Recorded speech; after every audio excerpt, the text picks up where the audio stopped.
अगर आज एजुकेशन की बात की जाए, पूरी दुनिया में सबसे ज्यादा गिरावट अगर मुसलमानों को किसी मैदान में है, मुसलमानों की गिरावट अगर किसी माहौल में है, तो वो अफराद के एतबार से नहीं, अल्हम्दुलिल्लाह पूरी दुनिया में 150 करोड़ से ज्यादा तादाद हमारी है। अफराद हमारे पास कम नहीं, जमात हमारी कमजोर नहीं, हमारे पास अवानो अंसार की कमी नहीं, 150 करोड़ है। अगर पॉलिटिकली भी देखा जाए तो सल्तावन ममालिक हमारे है, कलमा पढ़ने वालों के हैं, डायरेक्ट सल्तावन ममालिक में हमारी शासन और प्रशासन है, हमारी हुकूमत है। तो किसी एतबार से हम कमजोर नहीं है, मगर असल कमजोरी अगर आज इसमें हमारी अगर समाज में महसूस की जा रही है, तो असल कमजोरी भी एजुकेशनल कमजोरी है, ये तालीमी कमजोरी है।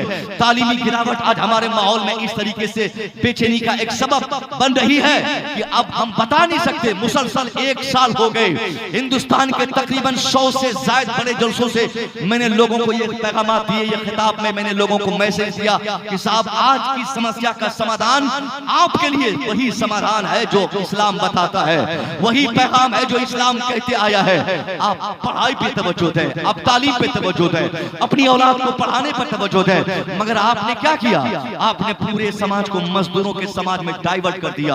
आज ये जितने बच्चे बैठे हुए हैं, इनमें से बेशतर बच्चे या तो मजदूरी करते हैं, या मजदूरी करने की ख्वाहिश रखते हैं, या अपनी कामयाबी मजदूरी में समझते हैं। मजदूरी में उस मफहूम में बोल रहा हूं कि दिल्ली चले जाएंगे, ठेकेदार बन जाएंगे, दिल्ली चले जाएंगे, मजदूरी करेंगे, जब फोरमैन बन जाएंगे दिल्ली चले जाएंगे, दुकान पर रहेंगे, सऊदीया चले जाएंगे, 20,000 कमाएंगे। ये सब मजदूरी के डिपार्टमेंट है। आपने ये क्यों नहीं सोचा कि हम पढ़कर डॉक्टर बनेंगे तो कामयाब होंगे?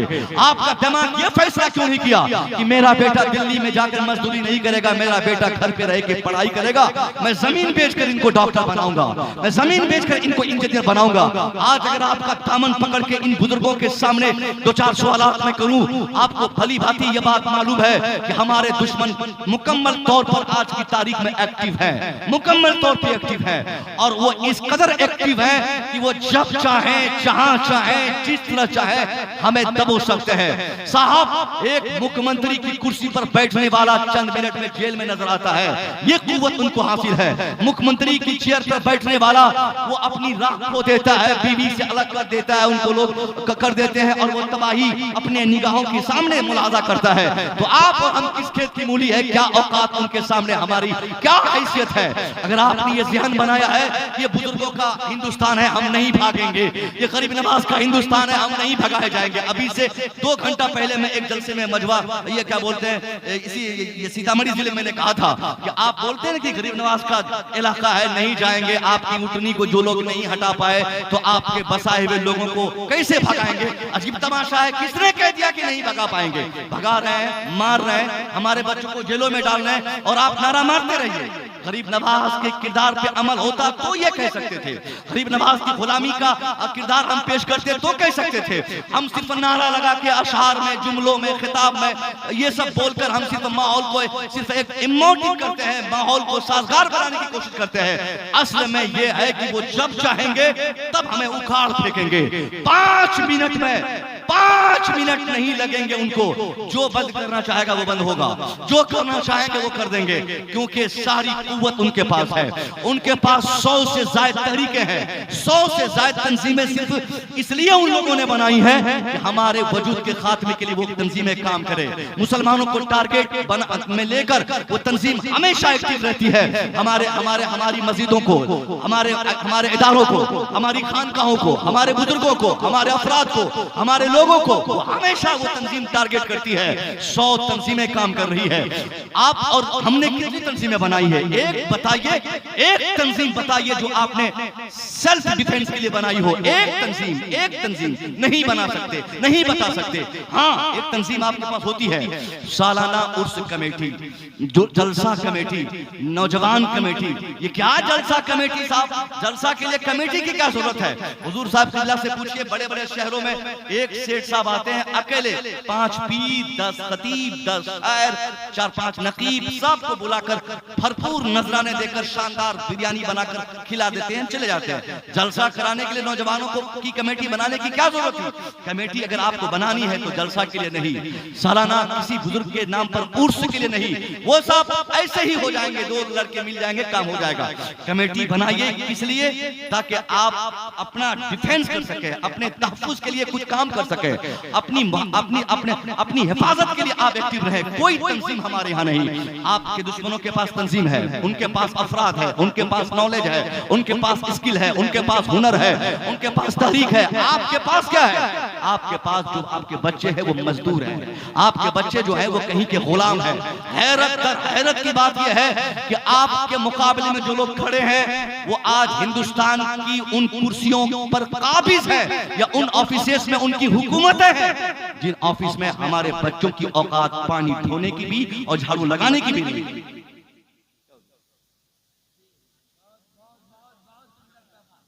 आज वो लोग उनके बच्चे आज जहां काम कर रहे हैं उस ऑफिस में आपके बच्चे नौकर भी नहीं है। जहां कवानीन बनते हिंदुस्तान के वहां आपके बच्चे झाड़ू लगाने के लिए भी नहीं है, उनको पानी देने के लिए भी नहीं है, और आप नारा लगा रहे हैं कि हम। अजीब बात है यार। आप अपना ब्लॉक जाए ना, सुबह अपने ब्लॉक में जाके देखें, आप बोलते हैं 20%, 20% कोई कम नहीं होता। 20 का मतलब जानते क्या होता है? 20 का मतलब होता है 100 में 20% का मतलब। तो हर जगह आपको तलाशना है ना, 100 में हम कितने हैं। ब्लॉक में आके 100 में 20 है, नहीं है। जिले में 100 में 20 नहीं है। स्टेट में किसी ऑफिस में नहीं है। आप नेशनल लेवल पर किसी दफ्तर में आप अपने को तलाशिए, 20% नहीं है, कहीं नहीं है।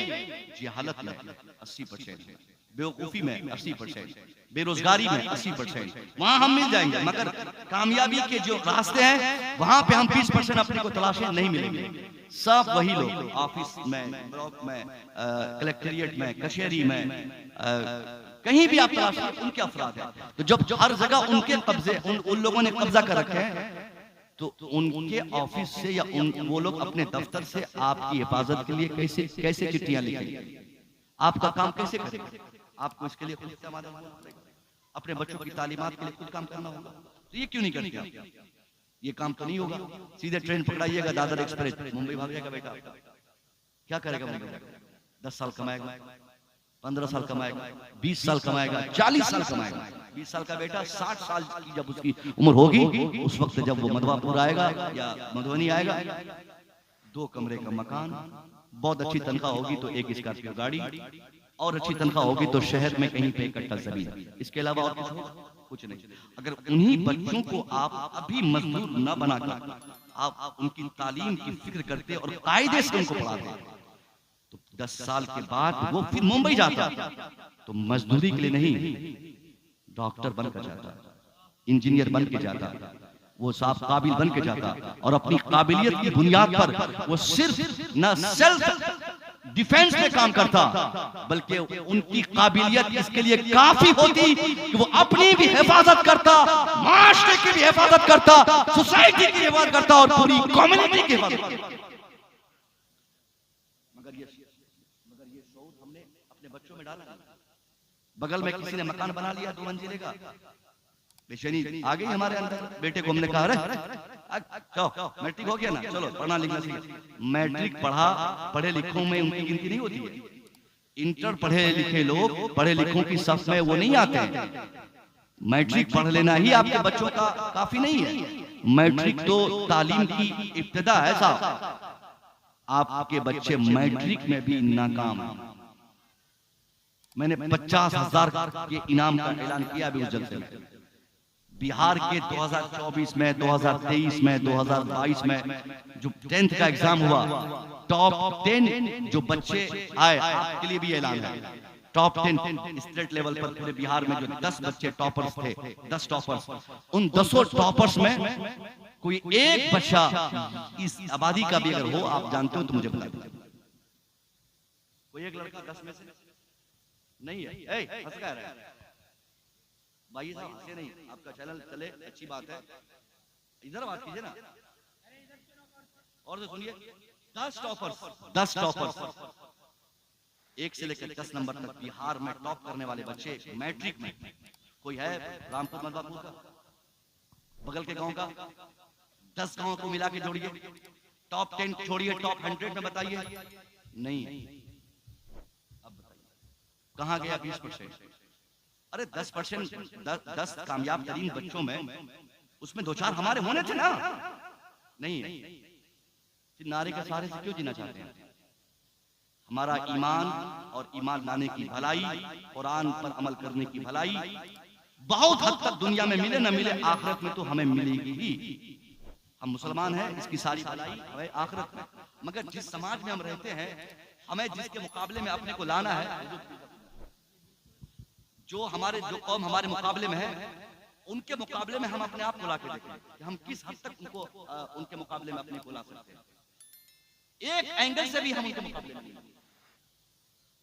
किसी एंगल से हम तैयार नहीं है उनसे मुकाबले के लिए, सिवाय इसके कि हम नारा मार देंगे, सिवाय इसके कि ये नहीं हटाएंगे, खतरा ही करेंगे। हाँ, जब आप में इल्म की क्वालिटी आएगी, आप में काबिलियत आएगी, फिर ये सारे लोग, क्योंकि इनके पास सिर्फ जाहिरी कुव्वत है और आपके पास आपको रूहानी ताकत भी हासिल है, आपको रूहानी ताकत और जाहिरी ताकत दोनों के कॉम्बिनेशन का इतना बेहतर सिला आपको मिलेगा कि दुनिया की सारी अक़वाम मिल जाए फिर भी आपको हिला नहीं सकती। यहाँ पे रूहानी तौर पे तो हम मजबूत हैं, मगर जाहिरी एतबार से हम कमजोर हैं। इसलिए गुजारिश आपसे है कि आप तालीम पर, एजुकेशन पे काम करें। ये जामिया हमारा, इस जामिया को मैं उस वक्त से जानता हूँ जब मुफ्ती साहब किबला से मेरी बातें होती।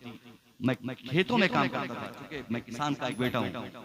तो उस वक्त मुफ्ती साहब फोन करते, ये पूछते कि मैं पूछता आप क्या कर रहे हैं, तो मैं जामिया के लिए घूम रहा हूँ, और मुझसे पूछते, मैं कहा मैं खेती कर रहा हूँ। तो अभी भी मैं खेती करता हूँ अल्हम्दुलिल्लाह। लेकिन अब मैं मदरसे की सूरत देखकर बहुत खुश हुआ। आपको मालूम है इस मदरसे को यहाँ तक पहुँचाने में, इस इदारे के क़याम में मुफ्ती साहब और आपकी कमेटी ने कितनी मेहनत की। थाने से आपको हर तरह से टॉर्चर किया गया, मगर सारी क्वालिटी लड़ने की होने के बाद भी मुफ्ती साहब ने सब्र तहम्मुल का ऐसा जबरदस्त किरदार पेश किया, जिसके नतीजे में आप बर्दाश्त किए और आज उसी कौम की इस्लाह के लिए 28 बच्चे बसूरत इमाम आपने अता फरमाए। अगर आप घबरा जाते, हमने कहा था मुफ्ती साहब आप काम कीजिए, ये दुनिया काम देखती है। अगर आपने काम बेहतर किया, ये इन लोगों के पास पैसों की कमी नहीं है, ये लोग दिल काट के देते हैं। अगर आप मदरसा कुरान खानी के लिए खोलेंगे, 5 रुपया कौन नहीं देगी, लोग बहुत होशियार हो चुके हैं और नहीं देनी चाहिए। अपने पैसे को सही जगह पे, इदारे जो काम कर रहे हैं जिससे कौम को फायदा हो, अगर वो आलिम चंदा करे तो वो आलिम चंदा खोर नहीं होता, वो आपके चंदे से आपकी भलाई चाहता है। इसलिए ऐसे आलिम की जबरदस्त तरीके से आपको ताउन करनी चाहिए। इदारे खोलने वाले सब खोल सकते हैं, मगर काम कुछ ही इदारे करते हैं जिसकी बुनियाद पर इस्लाम आज टिका हुआ है। अजान नमाज की बातें होती है, इसके लिए काबिल मुबारकबाद है मुफ्ती साहब किबला, मुफ्ती फिरोजुल कादरी साहब ने जो काम किया है। और इस आबादी में, शहर नहीं है ये देहात है, ये कोई मेट्रो सिटी नहीं है कि यहाँ पे ऐसे ही सेठ लोग के पैसे देंगे। यहाँ गरीबों से पैसे लिए जाते हैं, मजदूरों से पैसे लिए जाते हैं, यहाँ गरीबों से पैसे लेकर गरीबों के बच्चों की तालीम होती है। मगर अफसोस इस इलाके में अगर अमीर चाह ले, ये जामिया इससे बड़ा काम कर सकता है और जरूरत है इस इलाके को एक बड़े जामिया की। अफसोस है हुजूर, मैं अगर लफ्ज़ करूँ और गुस्ताखी हो जाए तो माफी चाहूंगा हुजूर। जामिया शफिया उत्तर प्रदेश में, मंजर इस्लाम उत्तर प्रदेश में, मजर इस्लाम उत्तर प्रदेश में, जामिया अमजदिया उत्तर प्रदेश में, ये सारे जामिया अशरफ उत्तर प्रदेश में, सारी खानका उत्तर प्रदेश में, बड़ी बड़ी खानका बड़े बड़े मदारिस। और ये मुसलमान उत्तर प्रदेश से ज्यादा इस इलाके में, उत्तर प्रदेश से ज्यादा यहाँ पे। मगर इनकी गलती देखिए, इनके एक भी बच्चे कायदे से फजीलत तक तालीम नहीं पाते। एहसान है ये उत्तर प्रदेश वालों का हम लोगों के ऊपर। ये मुसव्विर जो तकरीर करने के काबिल बना, अल्लामा फिरोजुल कादरी जो आलिम और मुफ्ती बने, ये सब उत्तर प्रदेश वालों की मेहरबानियां है कि उन लोगों ने जेब खास की कमाई से मदारिस ऐसे ऐसे बना दिए जहां जाकर हम लोगों ने फजीलत की, हम लोगों ने इफ्ता किया, हम लोगों ने आलिमियत की डिग्री। आपने क्या किया? इतने जलसे यहाँ पे होते हैं। आज रात में सीतामढ़ी और मधुबनी जिला मिलाकर 10 जलसे तकरीबन छोटे बड़े आज रात में। हम लोग को नॉलेज होता है ना, आप लोग को पता नहीं चलता है। हम लोग के पास फोन कॉल्स आते हैं, हजरत यहाँ यहाँ यहाँ 3 तो मैं पढ़ के आया, 10 जलसे। इतने जलसे कहीं उत्तर प्रदेश में नहीं है, क्योंकि यूपी में ये शऊर बहुत हद तक उन लोगों में बेदार है कि कौम की तब्दीली के लिए जलसा बहुत बड़ा फैक्टर नहीं है, मदारिस और इदारे फैक्टर। और उन लोगों ने इदारे के लिए काम किया, मदरसे बने। मुबारकपुर में पूरे साल में 2 से 3 उन लोगों से ज्यादा पैसे आपके पास है। एक सेठिया गया था मुबारकपुर का, तो 3 महीना तक गोश्त ही खिलवा रहा था हम लोगों को। क्या फिर हम लोगों ने एप्लीकेशन दिया कि हजरत मरवाना है क्या। 3 महीना तक 1500 बच्चों को तीनों टाइम लड़ाई हो रही थी। उन्होंने कहा कि क्यों लड़ रही हो आपस में, ताकि आज वही डे है। तो कहा तो इसके लिए फिर क्या करें, मतलब गोश्त कभी कभी घट जाता है ना, इसलिए ये तलबा लोग आपस में लड़ बैठते हैं।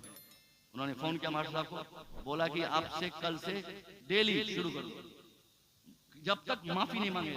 हम लोगों ने फिर रिक्वेस्ट की, इतने पैसे उन लोगों के पास है मगर जलसे नहीं। और अगर जलसे होते भी हैं, एक पीर साहब, एक मुहताज खतीब और एक जिम्मेदार ना था, काम खत्म और जलसा कामयाब हो जाता है। और यहाँ 2-2 दर्जन शायर, अल्लाह जो शायर कहीं नहीं चल पाता, लंगड़ा, लूला, अपाई, गूंगा, बहरा, सब यहाँ चलते हैं। एक हफ्ता पहले पटना एयरपोर्ट पे मैं जा रहा था, एक साहब आ रहे थे, कहीं से भी वो शायर नहीं, कहीं से भी नहीं, न सूरत से न सीरत से। सलाम किया, मैंने खुद किया, चूंकि सलाम मैं करता ही हूँ लोगों को, मेरी आदत भी है। उसने वालेकुम सलाम करके कहा आप किधर, मैं कहा फलां जगह। मतलब आप, तो मैं तो अभी हफ्ता बिहार में रहना है मेरे को, और वो स्टाइल से बात करे, मालूम पड़ा कि जामिया अजहर से अभी फारिग हो गया है। हजरत वो मैंने कहा कि हजरत आप मतलब न बोलने की तमीज, न लहजा दुरुस्त, कुछ नहीं, सिर्फ तरन्नुम। और ये सारे बच्चे दीवाने करने लगे। फलां साहब आए कि नहीं आए, हुजूर सैयदी किबला तशरीफ फरमा है, ये अभी तशरीफ लाए हैं, कोई नहीं पूछा कि हजरत ताखीर हजरत की क्यों हो गई, मुसव्वी रजा 1 बजे रात में क्यों 1 बजे रात तक क्यों नहीं आए, कोई पूछने वाला नहीं। अगर इसी में कोई साहब आता, बड़ा नाम वाला, बड़े लिफाफे वाला, तो ये सब मुंह फुला लेता है, फिरोजुल कादरी साहब का नाम डालें, शायर साहब का है। ये फिक्र हमारे यहाँ क्यों, इसी फिक्र में हम अपनी पूरी ताकत लगा दी, इसलिए हमारे इदारे कमजोर हो गए। हमने जलसों में बेपनाह पैसे खर्च किए, इदारे नहीं बना पाए। और उत्तर प्रदेश वालों ने खास तौर पे उन लोगों ने जलसे कम किए और अपनी पूरी ताकत इदारे के लिए इस्तेमाल किए, जिसके नतीजे में आज 1 साल में अगर सिर्फ उत्तर प्रदेश की बात करूं तो सारे मदारिस मिला के कम से कम 5 से 10 हजार उलमा, हुफ्फाज और कुर्रा वहां से निकल गए। और ये पूरे बिहार में, बिहार लेवल, बिहार में एक भी इदारा ऐसा नहीं, एक भी चैलेंज है मेरा, कोई इदारा वाला ये बोले कि हजरत फजीलत तक तालीम में देता हूँ, पढ़ाता हूँ। अगर फजीलत तक वो पढ़ाते भी हैं तो वो क्वालिटी नहीं होगी जिस क्वालिटी के साथ दूसरी जगहों पे तालीम होती है। कहीं पे क्वालिटी रहती है तो वहाँ बच्चे नहीं रहते, कहीं पे बच्चे रहते हैं तो असातिज़ा बेहतर नहीं रहते। कुछ न कुछ कमियां हम उनमें तलाशना चाहे तो मिल जाती है, मगर हर कमियों से पाक उत्तर प्रदेश के 99% मदारिस आज भी अहले सुन्नत वल जमात के लिए काम कर रहे हैं। तो आप इसलिए जामिया नबविया, जामिया अशरफिया बन सकता है। हुजूर हाफिज मिल्लत की तारीख हमने पढ़ी है, सरकार हाफिज मिल्लत मुरादाबाद से अशरफिया उठाकर नहीं लाए थे। आपको ईदगाह की सूरत में एक मकतब नुमा एक जगह मिली थी साहब कि वहीं पढ़ाइए। आप बुजुर्गों के हुक्म की तामील करते मुबारकपुर सीख लाए, और आपने मेहनतें की, और ऐसी जगह जहां पर चारों तरफ से दुश्मन है, मुबारकपुर में दयाबना वहाबिया ये हम लोगों से ज्यादा है, अभी भी उनके बड़े बड़े मदारिस हैं। उस माहौल में आपने जामिया अशरफिया का सपना देखा, और इस सपने के लिए आपने मेहनतें की, कौम ने ताउन पेश किया, और दोनों का जब इल्तिजाम एक साथ, दोनों का जो कॉम्बिनेशन हुआ, आपके हौसले और लोगों की इमदाद ऐसा रंग लाया कि आज एशिया का अहले सुन्नत का सबसे बड़ा इदारा बनने वाला इदारा हमारा जामिया अशरफिया बन गया। ये काम तो यहाँ भी हो सकता है, हुजूर हाफिज मिल्लत ये भी तो बन सकते हैं। हम लोग बहुत आसानी से एक गलती हम करते हैं, हम बुजुर्गों की तारीख से बताते हैं। कि आए उसने ऐसा कर दिया, जामिया अशरफिया बना दिया, हुजूर सरकार सदरुल शरिया ने अमजदिया बना दिया। साहब कहानी बताने का टाइम नहीं है। आप सदरुल शरिया बनाइए अपने यहाँ, जामिया अमजदिया बन जाए। आप हुजूर हाफिज मिल्लत पैदा कीजिए, जामिया अशरफिया इसी गांव में बनेगा। आप बुजुर्गों को, अपने बच्चों को वो बुजुर्गी दीजिए, वो तरक्की यहाँ भी आप देखेंगे 100%।